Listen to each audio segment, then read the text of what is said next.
Hi everyone, we're back again for our last video in our installment on our plugs and switches video. We've gone over GFIs, we've gone over GFI plugs, standard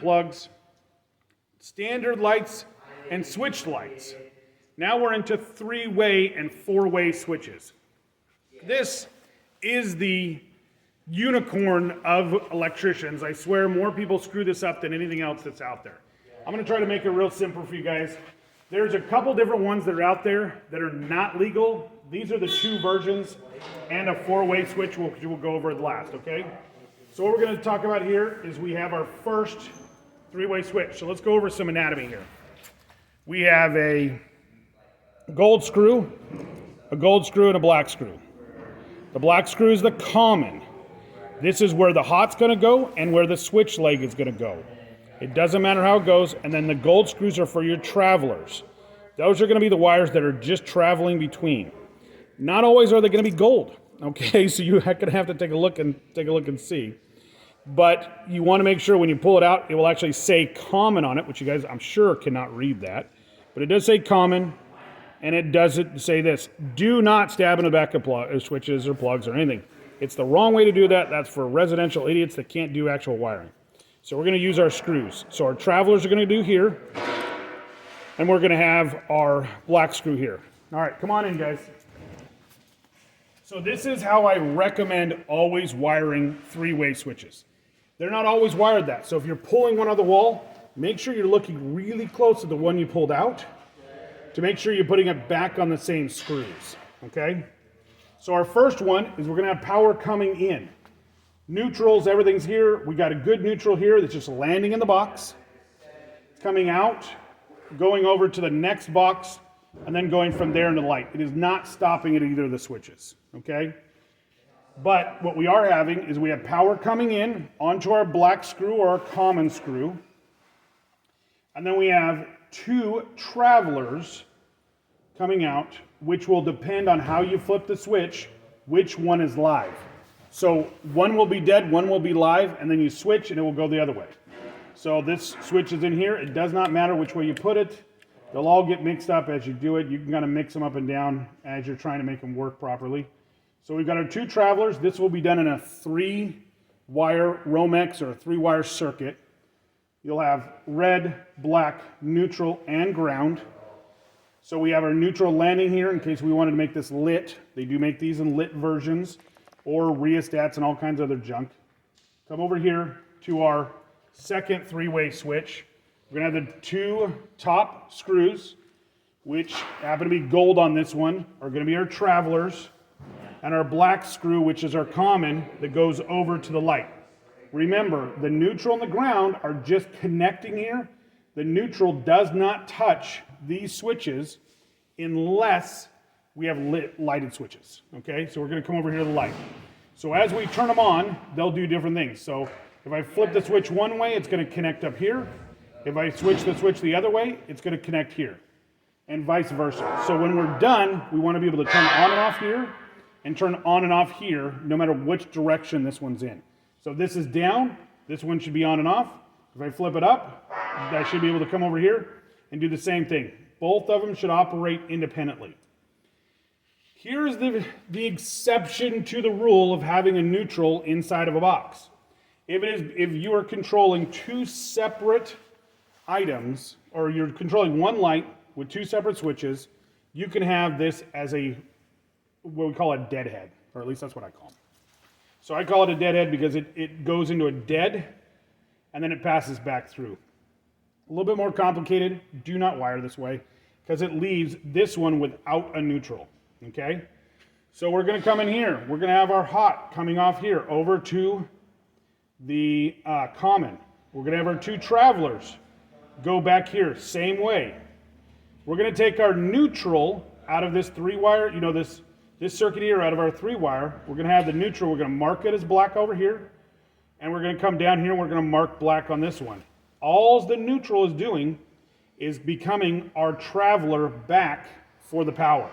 So the neutral stays in the original box. It never travels over, which you would say is a violation. They give one exception for this exact way, which is why I don't want you to do it. I don't want to come to your houses and try to track down where your stupid neutrals are.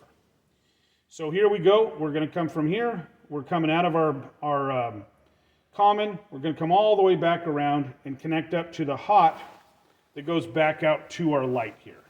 Okay? Pretty simple. Four-way switch is explained in 10 seconds. Okay? Four-way switch, two three-ways, a four-way in the middle that has an extra screw. And I've made them a little easier. Not all of your switches are going to be nice and easy as top and bottom. So they're going to be mixed up on here on purpose. So we have power coming in.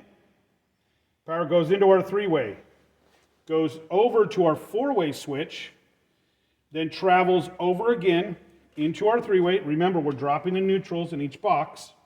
Drop the neutral here, drop the neutral here, drop the neutral here, and then it passes right through to our light. The travelers are the only thing that is hooked up, and then we have our wire right over here, our common. So common comes into power, common goes out in the switch leg over to the light. You'll see these little crosses here. When you flip the switch, all it's doing is toggling. So we toggle here to there, toggle here to there. All these should work independently if you've done it right. If you've mixed up the common with a traveler, you'll see it do all kinds of weird things. So it should be on off, on off, on off on each one, and it should be any version of this. Okay, guys? Let's come over to the wall and let's get her done. So we're going to show you the one we use, which is the one I recommend, right? Why would I show you the wrong way to do it? So we're going to come in here. We've got our three-way switch. How do we know it's a three-way switch? Because it has three screws. If it's a four-way, it'll have four screws. We're going to go ahead and hook up the grounds first. So we're going to go ahead and put our Wago in there. Again, not a big fan of Wagos, but for being able to do our wall, they work really good for this because we can remove them and do this test 35 times.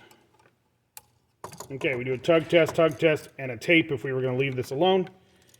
Our neutrals are already joined in the back. Remember, they have to land in the box because that's code, but we're not going to hook them to the switch unless it's lit. So we're going to push it back in there or has some kind of other feature or sings to you or whatever. Then we're going to come in here and we have two different, you'll have to look kind of in the box here, but I have a Romex coming in a white Romex, and then I have a blue three-way Romex. How do I know it's a three-way Romex? Because it's blue.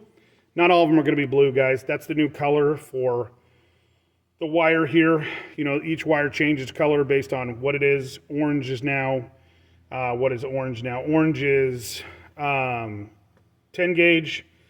Blue can be, you know, a couple different things. And then we have white used to be 14. Now it's like turquoise. It's kind of one of those weird things, like purplish. So what are we doing here? We're going to come in here. We're going to take our two travelers, and I like hooking those up first because it's easier for my brain to do that way. Does not have to be. Does it matter which side I put them on? No, not excessively. But I'm going to go ahead and take this guy, spin him on, tighten it down, come over on this side. Going to put our other traveler on, tighten it down. Now, I want you guys to crimp them with the tips of your pliers here. I'm not going to do that for this purpose right here because we do pull these on and off over and over and over again for our class.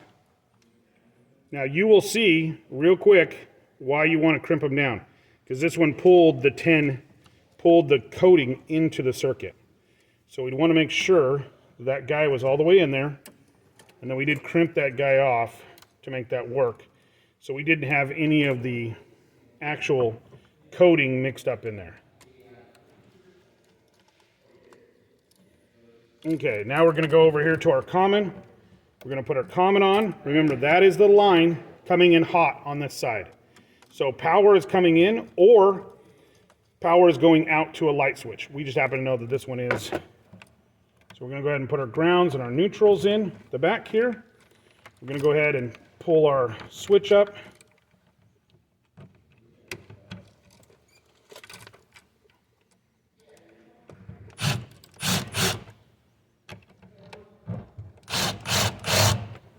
Here and here.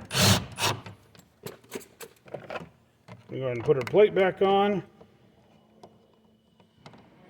Remember, this is the code compliant way. The deadhead way, I don't like because it doesn't leave a neutral in there. And if you ever have to pull off to do anything else, maybe you want to put another light switch there or something like that, you don't have the neutral there, it's a pain. And I see that a lot. Remember, screws straight up and down. Why? Because it's just the right way to do it.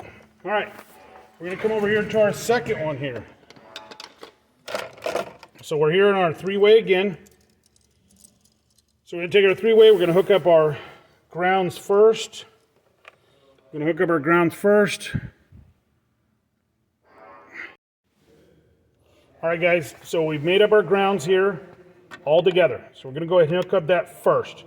So I'm a big fan of doing it first. Don't touch it. And we put our ground on first and tighten it down. Okay?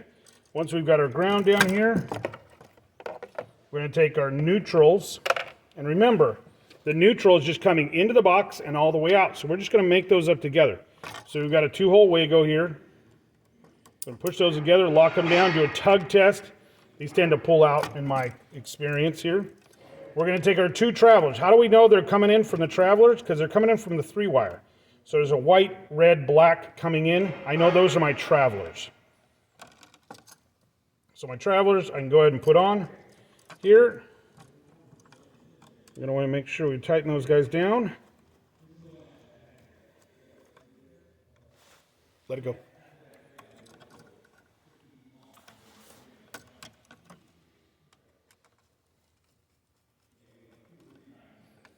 And tighten on our travelers so they're going up top.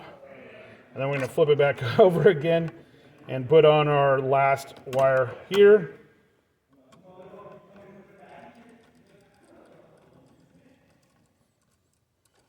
We're going to go ahead and take our grounds, put our grounds back in there, all the way in there. One last thing we're going to talk about is how long does the wire have to come out of the box? So we left this till last because this is going to be on the thing. How long does the wire have to come out? So the wires have to be 6 inches out of the box. So it's 6 inches from the back here all the way here.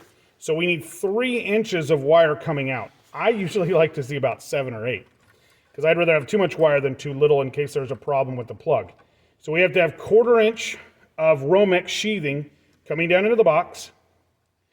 And then we have to come all the way out to that point right there of at least 3 inches coming out of the box in the front, okay? So that's kind of the first one there. And remember, guys, we're going to give you 2 more measurements here real quick, which is going to be where do I staple? Where do I staple a Romex? So Romex has to be 12 inches from any kind of plug or switch if it has a connection point or a wire hold here. Now these single gang boxes are just busted through. So they do not have that same one. It has to be strapped within 8 inches of the panel and not more than 16 inches of wire coming into the panel here. So I can't have a big giant loop here and be all the way up at 12 or even mark it at 8 and then kind of make it come in. It doesn't work. So we want to go 8 inches on these and every 3 feet after that. That will be on the test. I recommend just going with the 8-inch instead of the 12-inch mark. So just do 12 inches or do 8 inches all the time and you don't have troubles. And you don't need giant, crazy, loopy looking craziness. We just don't need that, okay? So, now if you've made it all the way to this point, we're going to have you go back and watch our video on how the test should look when you're all said and done. It tells you how all the items work and everything comes across. So, guys, that is our final video on our plugs and switches. This one should work up, down, turn on the light, up, down. The light should come on and off on both of the 3-way switches.